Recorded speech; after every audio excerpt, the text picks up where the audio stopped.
The Galactic Council had always prided itself on being the pinnacle of civilization. For 10,000 cycles, they had maintained order across 47 star systems, arbitrating disputes, enforcing trade laws, and, when necessary, reminding lesser species of their place in the cosmic hierarchy. Humanity had been one such lesser species. Connor stood at the observation deck of the abandoned Earth Embassy station, his breath fogging the cold transparisteel window. Beyond it, the blue marble that had been humanity's cradle hung in space, silent and still. No lights flickered across its night side. No communication signals pulsed outward. The planet looked peaceful, almost serene, like a sleeping giant that had simply decided to rest. "They're really gone," Chloe whispered beside him, her voice barely audible over the hum of the station's life support systems. Her dark eyes reflected the earth below, filled with something between wonder and dread. Connor nodded slowly. He was a xenoarchaeologist, one of the few non-humans who had dedicated his career to studying humanity before their departure. Chloe, his research partner from the Valesian Concordat, had initially dismissed humans as crude and overly emotional. That was before she actually met them. That was before they all vanished. "The Council still doesn't understand," Connor said, his three-fingered hand pressing against the window. "They think this is a negotiation tactic. A bluff." Chloe's mandibles clicked nervously, a Valesian expression of anxiety. "Perhaps it is. Humans were always dramatic." "No." Connor turned to face her, his luminous eyes intense. "This is something else entirely. Humans don't bluff, Chloe. They adapt." 3 months ago, the Galactic Council had delivered their ultimatum to humanity. Cease your unauthorized expansion. Dismantle your military fleet. Submit to full council oversight. Pay the reparations for the trade violations and territorial disputes. The human ambassador, an elderly woman named Chen, had stood before the entire council assembly and said just 3 words: "We respectfully decline." The council had laughed. What could one species do against an alliance of 47 worlds? 2 weeks later, every human disappeared, not just from Earth, but from every colony, every station, every outpost across explored space. Overnight, 10 billion humans simply vanished, leaving behind their cities, their technology, and their empty worlds. No signs of struggle, no distress signals, just silence.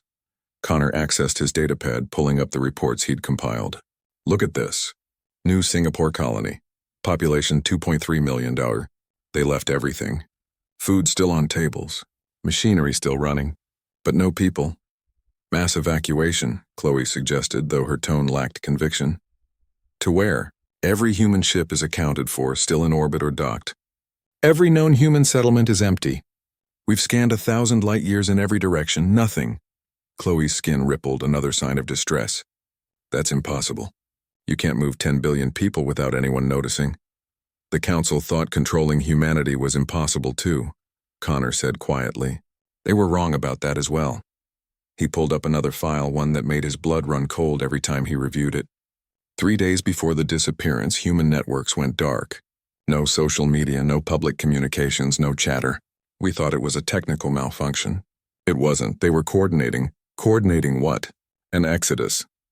Connor's voice carried a weight of realization. Humans have been planning this for decades, maybe longer. Every colony, every station, every ship, they were all building something we couldn't see. While we mocked their primitive technology and their emotional decision-making, they were preparing to leave us behind entirely. Chloe moved closer to the window, her reflection merging with Earth's image. "The Council is panicking. Ambassador Thrill demanded we find them immediately. He's calling it desertion, abandonment of treaty obligations." Connor laughed bitterly. "Thrill still doesn't understand. Humans don't run away. They're not hiding in fear. Then what are they doing?" He pulled up the final piece of evidence, the one that had kept him awake for cycles. It was a message discovered in the human embassy's archives, marked for automated delivery 30 days after their departure. Chloe read it aloud, her voice trembling. "To the Galactic Council. You have ruled the stars for 10,000 years, comfortable in your supremacy, secure in your control. You saw humanity as children to be managed, primitives to be civilized, a resource to be exploited. You were wrong. We came to you in peace, seeking partnership. You offered us subjugation. We declined. You will not find us because we have gone where you cannot follow. Not because you lack the technology, but because you lack the vision. We have broken the chains you didn't even know you wore. Perhaps one day you will understand what we have done. Until then, remember this. Silence is not surrender. It is preparation. Humanity is no longer bound by your rules or your reality. We have left the playground. We are building something new.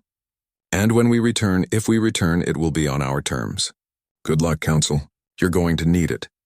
The message was unsigned, but it carried an attachment, coordinates to a star system that didn't exist on any council chart. Chloe's breathing quickened. What does it mean? Where you cannot follow? Connor stared at Earth, understanding finally clicking into place like a puzzle solving itself. The humans discovered something. Something beyond FTL travel, beyond conventional space. They found a way to leave not just our space but our dimensional framework entirely. That's theoretical. Impossible! So is making 10 billion people disappear overnight. Connor's voice carried a mixture of admiration and terror. The Council wanted to control humanity, to contain them within the established order. Instead, they gave humans a reason to transcend it entirely. Chloe was silent for a long moment. When she spoke again, her voice was small. What happens now? Connor looked at the empty Earth, at the abandoned stations, at the silent colonies that had once buzzed with human energy and chaos and infinite possibility.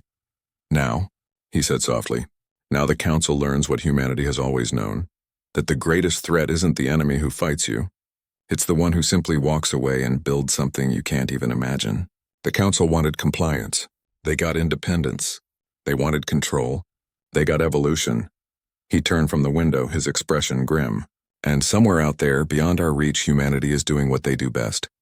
Adapting, surviving, and preparing for whatever comes next. The Council thought they were powerful, but power means nothing when your subjects simply leave reality itself.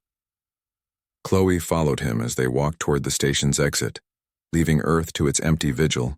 Behind them, the blue planet continued its silent orbit.